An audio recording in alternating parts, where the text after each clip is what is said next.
신학교 교수들에게 물었습니다. 2000년 교회 역사 가운데 가장 건강하고 모범적인 교회가 어디입니까? 예수님께서 부활 승천하시고 오순절 마가의 다락방에 성령이 강림하셨을 때부터 이제 교회의 역사를 시작하거든요. 그러니까 2000년이라고 우리가 추산하고, 지난 2000년 동안 수많은 교회가 세계 도처에서 있었는데, 그 중에서 가장 건강한 교회, 가장 행복한 교회, 가장 모범적인 교회가 어디입니까? 하고 물었어요. 대답들이 도착했습니다. 신학교 교수들과 전문가들, 학자들이 대답한 내용을 종합해 보면 거의 예외 없이 학자들이 이구동성으로 그 답을 한 내용이 바로 초대 예루살렘 교회입니다. 다 같이 한번 따라해 보실까요? 초대 예루살렘 교회. 그 누구 하나 이 의를 제기하는 사람이 없이 거의 만장일치로 뽑힌 교회가 초대 예루살렘 교회였었습니다. 가장 건강한 교회다, 가장 모범적인 교회다, 가장 바람직한 교회다. 그래서 오늘 우리 한국의 목사님들, 저도 마찬가지지만 그 초대교회로 돌아가고 싶은 강한 충동을 느끼고 또 거기에 초점을 맞추고 노력하고 있습니다. 초대 예루살렘 교회가 기적이 막 벌어졌잖아요. 병든 자들이 막 살아나고, 그 하루에 5,000명씩 3,000명씩 막 부흥이 되고, 그리고 세계 도처에 복음을 전하는 선교 지향적인 교회로 세워져 갔던 교회가 바로 초대 예루살렘 교회입니다. 그 중심에는 베드로가 있었고 사도들이 있었고, 예루살렘을 중심으로 해서 유다로 사마리아로 세상 끝까지 복음을 전했던 교회가 바로 초대 예루살렘 교회, 사랑과 믿음의 공동체였던 예루살렘 교회였습니다. 초대 예루살렘 교회는 많은 일들이 있었어요. 좋은 일들이 참 많았죠. 뭐 기적이 있었고, 뭐 엄청난 그 사랑을 나눌 수 있었고, 많은 일들이 있었는데 꼭 그렇지만은 않아요. 초대 예루살렘 교회처럼 수많은 고난과 역경을 거친 교회가 또 없었을 겁니다. 좋은 일도 많이 있었지만 반대로 아주 극심한 고난과 박해가 있었던 교회가 바로 초대 예루살렘 교회입니다. 예를 들어서 어떤 부분은 땅을 팔아서 헌금을 했는데 헌금 잘못했다고 부부가 같이 죽는 사건이 교회 안에서 발생을 했습니다. 여러분, 헌금 잘 하셔야 돼요. 헌금 잘못했다고, 헌금 부정하게 했다고 하나님께서 치셔가지고 부부가 죽었습니다. 또 교회 안에 어려운 사람들이 굉장히 많이 있었는데 교회가 이제 그들을 구제를 했잖아요. 근데 구제하는 가운데 누구는 도와주고 누구는 덜 도와주고 누구는 외면하고 뭐 이러면서 이제 교회 안에 분쟁이 생겨가지고 교회가 둘로 딱 나눠져가지고 교회 안에 싸움이 벌어지기도 했습니다. 핍박을 받아가지고 죽음을 당하는, 소위 순교를 당하는 일들도 있었고요. 그럼에도 불구하고 교회가 든든히 세워졌다. 교회가 아직 건물이 없을 때입니다. 교회가 무슨 성경책이 따로 있어서 성경 말씀 읽었던 적도 아니고요. 훈련받은 설교자가 있어가지고 설교를 능통하게 했던 것도 아니었습니다. 뭐 건물 자체가 없었으니까 무슨 교회를 운영할 수 있는 규정 집조차 만만치 없어가지고 그냥 어떻게 보면 주먹구구식으로 운영이 됐지만 그래도 거기에 사랑이 있었고 질서가 있었고 그리고 생동감이 넘쳐났습니다. 가장 큰 문제 가운데 하나는 베드로를 비롯한 교회 지도자들, 소위 사도들이 체포가 되는 사건이 벌어졌다는 거예요. 이제 사도 베드로를 중심으로 해서 사도들이 나가서 이제 복음을 전하면서 이제 아픈 사람들이 오니까 기도를 해줬단 말이에요. 그 기도를 받은 사람들이, 아픈 사람들이, 병자들이 일어났어요. 못 걷는 사람들이 막 일어나서 걷기도 하고 뭐 그러면 일들이 막 계속 벌어집니다. 심지어는 바울이 지나갈 때 그 그림자만이라도 밟으면 병이 낫는다고 그래가지고 예루살렘에 엄청난 사람들이 난리가 났어요. 그러니까 이제 당국자들, 대제사장들과 유대 지도자들이 베드로와 사도들을 체포합니다. 체포해가지고 밤에 감옥에서 하룻밤을 재워요. 하룻밤 있고 이제 그 다음날 아침에 끌어내가지고 재판을 하려고 하는 그런 찰나의 사건이었습니다. 그 얘기가 사도행전 5장에 기록이 되어져 있는데요. 자, 여러분 보세요. 그 18절, 5장 18절 말씀 보시면 사도들을 잡아다가 옥에 가두었다. 사도들을 잡아다가 옥에 가두었다. 이게 딱 한 줄로 끝나는 말씀이지만 얼마나 거기에 고통이 있었겠고 얼마나 거기에 아픔이 있고 교인들은 얼마나 놀랐겠어요. 우리식으로 표현할게요. 목사님이 경찰에 끌려갔대. 경찰에 붙들려 갔대. 이거거든요. 목사가 아니라 사도가 끌려갔으니 난리도 아니었겠죠. 그런데 그날 기적이 벌어집니다. 19절 말씀 보면 다 같이 읽어볼까요? 19절 주의 사자가 밤에 옥문을 열고 끌어내어 이르되. 자, 지금 베드로와 사도들이 감옥에 갇혀 있는 중이에요. 밤이 왔어요. 깜깜해졌어요. 한밤중이 되어졌는데 갑자기 주의 사자가 나타나가지고 옥문을 열어주고 사도들을 풀어주었습니다. 기적이 벌어진 거죠. 그러면서 주의 사자가 베드로에게 주의 사도들에게 이렇게 명령합니다. 가서 성전에 서서 이 생명의 말씀을 다 백성에게 말하라. 20절 말씀이죠. 사도들이 나갔습니다. 나가서 밤새도록 이제 감옥에 갇혀 있다가 풀려나가지고 밖으로 나와가지고 사도들이 이제 가는 곳이 있어요. 자, 지금 주의 사자가 뭐라고 말했냐면 밤에 옥문을 열고 끌어내며 말씀하시기를 가서 성전에 서서 하나님의 말씀을 전해라. 자, 어디에 가서? 장소가 나왔어요. 성전에 가서. 두 번째, 뭘 해라? 한 말씀을 전해라. 언제? 아무 때나. 말씀을 주시면서 언제 가라고 하는 말씀은 없었어요. 그냥 가서 서서 말씀을 전하라는 것이 전부였는데 놀랍게도 사도들은 21절에 보니까 새벽에 성전에 들어갔다는 겁니다. 새벽에. 그러니까 주의 말씀이 선포되어지니까 지체할 수가 없는 거예요. 주의 말씀이 선포되어지니까 집에 가서 씻고 쉬었다가 밥 먹고 갈 여유가 없는 거예요. 가라고 했으니까 빨리 가야 되는 거고 이게 그 당시에 사도들의 모습이었고 믿음이었고 열정이었습니다. 그래서 사도들을 가장 아름다운 교회의 지도자라고 말하고 그 교회를 가장 건강한 교회로 뽑을 수밖에 없는 것이 바로 여기에 있습니다. 지체하지 않아요. 여러분, 지체하지 않는 이 자체가 복음이고 이 자체가 기쁨이고 사명인 줄로 믿습니다. 주의 사자가 뭐라고 그랬어요? 가라고 했지 새벽에 가라고는 안 했잖아요. 새벽에 성전 문이 열리거든요. 성전 문이 열리면 새벽부터 성전을 찾는 사람들이 있어요. 저도 새벽 5시에 성전에 들어가 본 적이 있는데 그때 사람들이 아주 꽤 많이 있더라고요. 그래서 새벽에 들어가는 것은 당연한 거예요. 자, 새벽에 들어갔어요. 아니, 집에 가서 닦고 쉬고 밥 먹고 좀 있다가 뭐 하는 것도 중요하겠지만 더 중요한 것은 저 같으면 그럴 것 같아요. 여러분 같으면 어떻게 하시겠어요? 저 같으면 도망갈 것 같아요. 지금 군인들이, 경찰들이, 당국자가 와서 풀어준 게 아니라 주의 사자가 풀어준 거기 때문에 경찰들이 쫓아올 겁니다. 군인들이 쫓아올 거예요. 아니나 다를까 성전에서 복음을 전하고 있는데 쫓아왔어요. 그래서 다시 체포가 됐어요. 다시 체포가 돼서 다시 감옥에 들어갔습니다. 감옥에 들어간 이 죄수들, 사도들을 이제 공회원들이 체포를 해서 재판에 세웁니다. 공회라고 하는 것은 유대사회의 최고 권력기관이라고 생각하시면 됩니다. 우리나라의 헌법재판소, 대법원이라고 생각하시면 되겠죠. 우리나라 대법원이나 헌법재판소는 10명 정도가 재판하는 것으로 알고 있습니다만은 이 당시에는 70명이에요. 70명이 쫙 서가지고 재판하는 그 자리에 세웠습니다.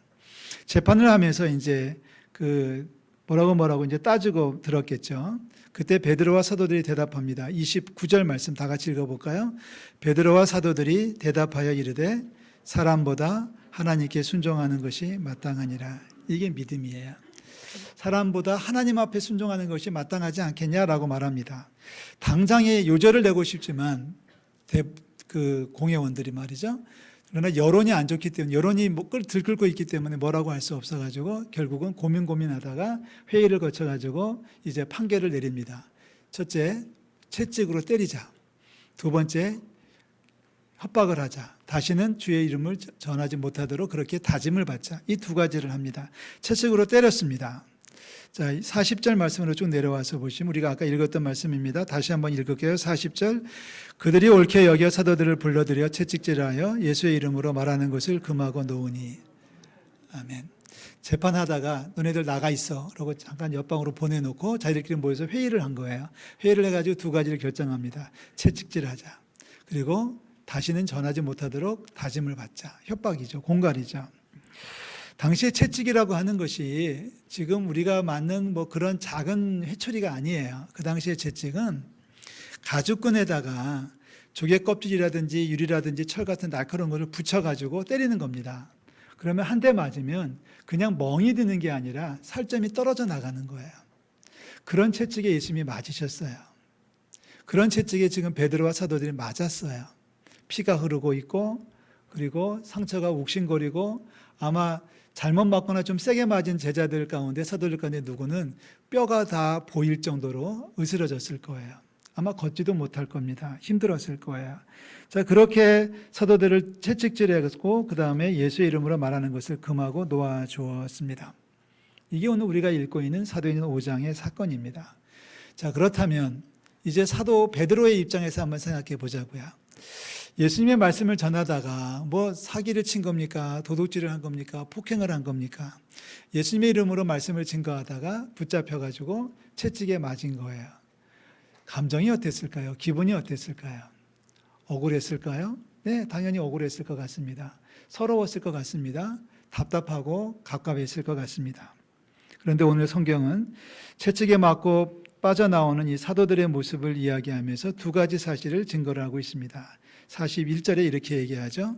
다 같이 읽습니다. 41절. 사도들은 그 이름을 위하여 능욕받는 일에 합당한 자로 여기심을 기뻐하면서 공회 앞을 떠나니라. 아멘. 이게 기적이에요. 이게 믿음이에요. 지금 예수님 때문에 채찍에 맞았어요.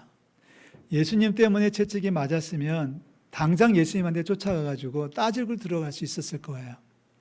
그리고 서러워가지고 울었을 거, 또 협박을 받았으니 도망가야지 마땅치 않겠습니까? 그런데 나오면서 얼굴에는 기쁨이 넘쳤다라고 하는 것이 성경의 정확한 기록입니다. 다시 얘기하지만 피멍이 들었을 것이 분명하고요. 상처에서는 피가 흘렀을 거고요. 두들겨 맞은 자리가 욱신거려서 걷는 것조차 여의치 않았을 텐데 재판정을 빠져나오는 사도들의 모습은 기쁨이 넘쳤다라고 성경은 기록합니다. 예수님 때문에 금은보화를 얻은 것도 아니고 예수님 때문에 부귀영화를 누리는 것도 아니고 무슨 고위 직분을 얻은 것도 아닙니다. 예수님 때문에 병이 해결된 것, 치료된 것도 아니에요. 예수님 때문에 맞았고 피가 흐르고 있고 예수님 때문에 고통을 받고 있는데 그 얼굴에는 기쁨이 넘쳤다. 글쎄요. 우리 성도들이 어디 가서 매질당하고 어디 가서 고통당하지 않기를 주의 이름으로 축원합니다. 여러분 알아서 하십시오. 그런데 이 기쁨을 누리는 예수님 때문에 기뻐하는 우리 성도들 되시기를 주의 이름으로 축복합니다. 얼마나 멋있어요. 예수님 때문에 기뻐했다. 예수님 때문에 기쁨이 넘쳤다. 아니 예수님의 이름으로 매를 맞은 것이 너무 좋았다. 행복했다라고 말하는 제자들의 믿음을 소유하는 우리 성도들 되시기를 주의 이름으로 축복합니다. 두 번째 반응이 있어요. 42절 말씀해 보니까 성전을 나와가지고 집에 갔겠죠. 가서 좀 닦았겠죠. 상처도 치료했겠죠. 그리고 당장에는 다시는 예수의 이름으로 말하면 안 된다고 했기 때문에 무서워서 도망을 갔거나 피난을 갔어야 됩니다. 그런데 아직까지 피난 갈 생각은 하지 아니하고 42절에 보니까 그들이 날마다 성전에 있든지 집에 있든지 예수는 그리스도라고 가르치기와 전도하기를 쉬지 않았다라고 말하고 있습니다. 저희 교회가 교회다운 교회가 되기를 주의 이름으로 축복합니다. 저희가 50여 년을 지금까지 지내오면서 제가 그 중에 절반 가까이 있었습니다만은 한 번도 예배를 쉰 적이 없었다는 것이 얼마나 감사하고 기쁜지 모르겠습니다. 분쟁이 있어가지고 교회가 둘로 나뉘지도 않았고 교회 안에서 누가 누구를 고발하는 일도 없었고 그리고 교회가 1층에서 예배하고 2층에서 예배하는 그런 일도 없었고 지난 코로나를 겪어오면서 교회 안에도 위기가 좀 찾아오긴 했어요. 그래도 너무 감사한 것은 교회 안에서 확진자가 나왔다는 이유 때문에 교회가 폐쇄된 적이 없었고 매 주일마다 예배당 문을 열 수 있어서 얼마나 감사한지 모릅니다. 다만 아쉬운 것은 20명만 들어오게 해가지고 20명만 들어와서 예배했던 적이 몇 달, 꽤 오래 있었습니다. 그래서 반주자, 지휘자, 방송실의 엔지니어, 목사, 장로님도 해가지고 20명만 예배를 했었는데 지금 생각해보면 아련한 추억으로 생각이 되고요. 그래서 그 생각만 하면은 가슴이 또 벅차오르고 있습니다. 어떤 권사님은 저한테 이런 얘기 하더라고요. 주일날 교회로 오시면 안 돼요. 그랬더니 저는 이렇게 위아래로 흩어보시더라고요. 목사 맞냐 이거죠. 무슨 목사가 교회 오면 안 된다고 말하냐 이런 식으로 저한테 항의하듯이 그러다가 하시는 말씀이 자기는 때려 죽여도 올 거예요. 그러더라고요. 때려요 말아요. 그 다음 주에 오셨어요. 또 오셔서 또 얘기했습니다. 권사님 오시면 안 돼요. 그랬더니 권사님 하시는 말씀이 하나님이 높은 분인데 하나님보다 경찰이 높아요? 저보고 그러시면서 예배당을 꿋꿋하게 오시면서 지금까지도 살아계신 권사님이 계십니다. 20명만 교회 오라고 했더니만 몇몇 분들이 교회에 왔다 가신 분들이 계셔요. 지금 생각하면 참 감사하고 참 행복했던 기억입니다. 12시 반에 예배를 마치면 이제 사무실에 가서 빵 하나 먹고 우유 한 잔 마시고 교회 로비에 이제 앉아 있으면 한 1시 반쯤 되면은 한 분씩 두 분씩 교회로 오셔요. 그러니까 12시 반에는 11시 반에 예배는 못 오게 하지만 교회는 올 수 있다고 생각했던 분이 헌금 봉투를 들고 오셔가지고 본당에 올라와서 기도하시고 헌금을 주고 가시면 같이 이제 기도하고 그랬던 기억이 납니다. 그것이 바로 작년 일이에요. 먼 얘기도 아닙니다. 우리 교회가 하나님 오시는 그날까지, 예수님 오시는 그날까지 예배가 중단되는 일이 없기를 주의 이름으로 축원합니다. 우리 성도들이 예수님 오시는 그날까지 예배를 중단하는 일이 없기를 주의 이름으로 축원합니다. 새벽에 새벽 기도를 못하고 몇 달을 지낸 적이 있었어요. 새벽 기도를 못했습니다. 그래도 새벽에 불은 켜야 된다 그래가지고 새벽에 혼자 와가지고 십자가 밑에 불을 켜고 혼자 앉아서 기도를 하고 돌아갔던 기억이 지금도 생생합니다. 그런데 어느 날부터 한 명, 두 명씩 오시더라고요. 새벽에 한 명, 두 명씩 오셔. 누군지는 모르겠어요. 근데 불을 안 켜고 있으니까 깜깜하니까 누군가 오셔가지고 조용히 기도하시고 돌아가시는 모습이 있었습니다. 엊그제죠. 엊그제 금요일 2년 만에 금요 심야 기도회를 정상적으로 열었습니다. 아직 100%는 아니지만 정상적으로 열었습니다. 지금까지는 금요 심야가 되면 그냥 불만 켜놓고 그리고 개인적으로 와서 기도하시다가 돌아가셨는데 이제 앞에서 기도하고 있으면 뒤에 누군가 왔다 가셔야 누군지는 모르겠어요. 이게 돌아봐도 깜깜해서 모르겠어요. 어떤 때는 2명, 어떤 때는 10명 이렇게 오셔서 기도하고 가시는데 엊그제 금요일부터는 금요일 날 문을 열고 불을 켰어요. 마이크도 켜고 찬송도 부르고 통성기도도 하고 같이 기도했습니다. 교회가 예배가 회복되고 기도가 회복되는 하나님의 교회가 될 수 있기를 주의 이름으로 축원합니다. 초대 예루살렘 교회를 왜 건강한 교회 중에서 대표적인 교회로 뽑느냐, 1등 교회로 뽑는 이유가 바로 그거예요.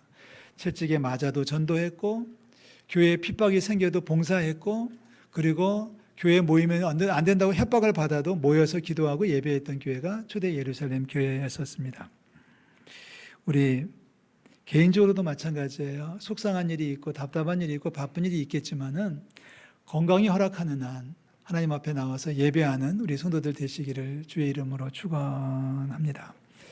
예배하지 않는 교인은 교인이 아니고요. 성도다운 성도는 예배하는 성도가 성도다운 성도겠죠. 아니 몇 단계를 계속 성숙해 가고 올려나가야 되겠지만 제일 바탕은 바로 그겁니다. 예배하지 않는 교회는 교회가 아니고요. 예배하지 않는 성도는 성도가 아니고요. 성도다운 성도는 예배하는 성도이고요. 교회다운 교회는 교회에서 예배하는 교회가 교회다운 교회가 될 줄로 믿습니다. 요즘 제가 글을 하나를 쓰고 있는데요. 어느 잡지사에서 부탁을 받아가지고 요즘 제가 그것 때문에 아주 골머리를 앓고 있어요. 저에게 주어진 주제가 뭐냐면 변화하는 시대에 어떻게 교회를 운영할 것이냐에 대한 숙제를 저한테 주셔가지고 지금 몇몇 목사님들끼리 이제 같이 그 작업을 하고 있습니다. 특집을 만들고 있는데 저에게 주어진 세부 주제는 뭐냐면 인구 절벽 시대입니다. 인구가 많이 줄어든다는 거예요. 특별히 어린아이들이 없다는 거예요. 젊은이들이 결혼을 안 하고 결혼을 해도 애를 낳지 않으니까 지금 유초등부, 유치부가 아주 많이 어렵습니다. 애들이 없어요. 제가 어렸을 때, 제가 초등학교 다닐 때에는 제가 속해 있던 저희 6학년 5반이 제가 79번이었거든요. 그것도 많이 줄어서 79번이었습니다. 별로 놀라지도 않으시. 한 반에 79명이 있었다니. 근데 제 뒤로도 85명까지 있었어요. 전학 오고 또 뭐 그래가지고. 근데 지금은 뭐 20명도 많다고 난리를 펴고 있는 시대 아닙니까? 교훈을 해도 아이를 낳지 않아서 그리고 젊은이들이 교회를 떠나고 있고 그래서 교회 안에 젊은이가 많이 없어요. 지금 우리 젊은이들은 따로 예배하니까 안 보이긴 합니다만은 또 거기에 반비례해서 연로하신 어른들은 이제 수명이 점점 오래 이제 지속을 하기 때문에 어른들은 점점 많아지고 젊은이는 점점 주는 이 시대의 교회를 어떻게 바꿔나가야 되겠느냐 이런 주제를 가지고 요즘 고민을 하고 있는데 며칠 전에는 고민하다 말고 제가 무릎을 탁 치는 일이 있었어요. 이걸 왜 고민해야 돼? 이것보다 더 중요한 게 있는데 여러분, 이것보다 바뀌는 시대에 어떻게 적응하느냐보다 더 중요한 문제는 뭐냐면 변화하는 시대지만 우리가 놓아서는 안 될 것이 무엇이냐, 이걸 잡아야 되는 거예요. 자, 아무리 세상이 바뀌어도 우리가 양보할 수 없는 것, 아무리 세상이 뒤바뀐다고 하더라도 교회가 교회다워진다라고 한다면 무엇을 할 것이냐라고 했을 때, 성도가 성도답다고 했을 때 우리가 결코 양보할 수 없는 것이 과연 뭘까? 이렇게도 해야지 변화에 수용하는 거다, 이렇게 해야지 변화를 따라가는 거다, 따라잡는 거다, 이런 말을 우리가 연구하고 많이 얘기할 수 있겠지만 그보다 더 중요한 것은 뭐냐면 아무리 세상이 변한다고 할지라도 우리가 놓아서는 안 될, 양보해서는 안 될 것이 뭐냐인 거죠. 그 중에 첫 번째가 예배입니다. 예수님 부활하시고 승천하신 다음부터 얼마나 많은 변화가 있었어요. 고대에서 중세로, 중세에서 근대로, 근대에서 무슨 시대로, 포스트 무슨 시대로 해가지고 엄청난 변화가 있었고 전쟁도 있었지만 지난 2000년 동안 세계교회가, 그리고 우리 한국민족교회가 지난 세월 동안에 놓지 않고 붙들고 살았던 것이 뭐냐면 주일이면 예배하는 거다. 따라 하실래요? 주일이면 예배한다. 이거는 빼놓을 수 없는 진리거든요. 이건 우리가 양보할 수 없는 진리거든요. 할렐루야. 양보할 수 없는 가치예요. 이거는 우리가 아무리 뭐라고 해도 예배해야 되는 거예요. 그러니까 교회다운 교회의 가장 기본적인 출발은 교회가 예배하고 있느냐, 교회가 기도하고 있느냐, 교회가 봉사하고 있느냐, 교회가 전도하고 있느냐.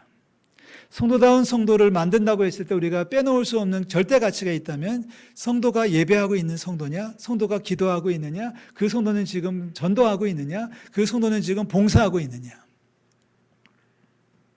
사랑하는 성도 여러분, 우리 교회다운 교회를 만들기를 주의 이름으로 축원합니다. 힘들어요. 지금 세상은 교회에서 성도들이 예배하지 못하게 만들고, 전도하지 못하게 만들고, 봉사하지 못하게 만들고, 기도하지 못하게 만듭니다. 그래서 요즘은 그런 성도들이 생겼잖아요. 예배하지 않고도 어디 가서 성도라고 쓰는 사람들이 많이 생겼습니다. 그러니까 명목상의 그리스도인들이 얼마나 많은지 모르겠어요. 성도다운 성도들이 되시기를 주의 이름으로 축원합니다. 베드로가 보여준 그대로 채찍에 맞아 피가 흐르고 상처가 욱신거린다고 할지라도, 한 번만 더 걸리면 죽을 거야라고 하는 협박을 당했다고 할지라도 베드로는 봉사했고 기도했고 전도했습니다. 예배했습니다. 사도들은 그 이름을 위하여 능력받는 일에 합당한 자로 여기심을 기뻐하면서 공회 앞을 떠났다. 사도들은 공회를 떠나면서 예수님 때문에 매맞은 것이 너무너무 행복했다. 사도 바울 역시 엄청난 핍박을 받으면서도, 그래서 이 동네에서, 이 도시에서 두드려 맞아 저 동네로 피신을 가면서도 바울 역시도 기쁨과 선행이 충만했다라고 기록하고 있고요. 예수님은 어떠셨어요? 예수님 십자가에 못 박히는 고통은 채찍에 맞는 것보다 훨씬 더 아팠습니다. 그럼에도 불구하고 예수님 십자가에 달려 죽기까지 하셨고 그 사랑으로 저 여러분들을 오늘 구원의 축복을 더해 주시는 줄로 믿습니다. 히브리 기자가 얘기하죠. 그는 그 앞에 있는 기쁨을 위하여 십자가를 참으셨어요. 부끄러움을 개의치 않으셨어요. 그랬더니 하나님께서 보좌 우편에 끌어올려 주셨어요. 지금 힘들지만 힘든 상황에서도 할 일을 하고 해서는 안 될 일을 하지 않는 저와 여러분들이 되시기를 주의 이름으로 축복합니다. 교회 봉사하느라 허리가 아프죠? 하나님께서 상급으로 채워주실 줄로 믿습니다. 아침 일찍 나와서 주차장에서, 지금 이 시간에도 교회 식당에서 봉사하시는 분들, 방송실에서 안내위원으로, 헌금위원으로 찬양하느라 목이 쉬고 있습니다. 아이들 가르치느라 고생하고 있는 교사들이 있습니다. 먼 길 마다하지 않냐고 달려와서 예배의 자리를 채우는 성도들이 있어요. 먹고 살기도 힘든데 성교헌금을 하고 구제헌금을 하고 계십니다. 월급 봉투는 점점 얄팍해지는데 주님의 명령에 의지해서 11조를 하고 있습니다. 교회다운 교회, 성도다운 성도의 모습 아니겠습니까? 하나님께서 그 수고 아름다운 헌신에 큰 상급을 더해 주시리라 믿고 축복합니다. 우리 교회가 교회다워질 때, 우리 성도들이 성도다워질 때 하늘로부터 큰 상급이 임할 줄로 믿습니다. 우리 주님 때문에 행복해지는 우리 성도들 되시기를 주의 이름으로 축원합니다. 기도하겠습니다. 하나님 아버지, 저희들 예배자로 세워주심을 감사드립니다. 힘들고 어려운 상황 속에서도 예배할 수 있음에 감사를 드리고, 하나님 지난 50여 년 동안 저희 은천교회가 예배자로, 예배하는 교회로 그 명목을 이어올 수 있게 하심을 감사드리고, 예배 때마다 자리를 채우고 코로나19 상황 속에서도 예배했던 우리 성도들로 인해서 감사를 드립니다. 아버지여, 전염병이 퍼질지라도, 핍박이 임할지라도 하나님 저희들 예배하는 자리에서 빠지지 않도록 도와주시고, 예배에 목숨을 걸고 생명을 걸고 주의 영광을 드러내는 저희들 될 수 있도록 아버지여 인도하여 주시옵소서. 예배하지 않는 성도가 되지 않게 도와주시고, 성도다운 성도가 될진데 예배에 생명을 걸고 최선을 다하는, 그래서 하나님 때문에 기뻐하는 삶을 살아가는 우리 모든 성도들 될 수 있도록 주님 역사하여 주시옵소서. 감사드립니다. 주여 도와주시옵소서. 역사하여 주시옵소서. 우리 은천교회를 사랑하시는 주여, 우리 교회가 교회다운 교회가 되게 도와주시고, 초대 예루살렘 교회처럼 예배하고 복음을 전하고 봉사하고 전도하는 교회가 될 수 있도록 아버지여 역사하여 주시옵소서. 오늘도 함께 하심을 감사드립니다. 하나님, 이제 한 주간 살아갈 때 주의 신이 동행하여 주시옵소서. 예수 그리스도의 이름으로 기도하옵나이다. 아멘.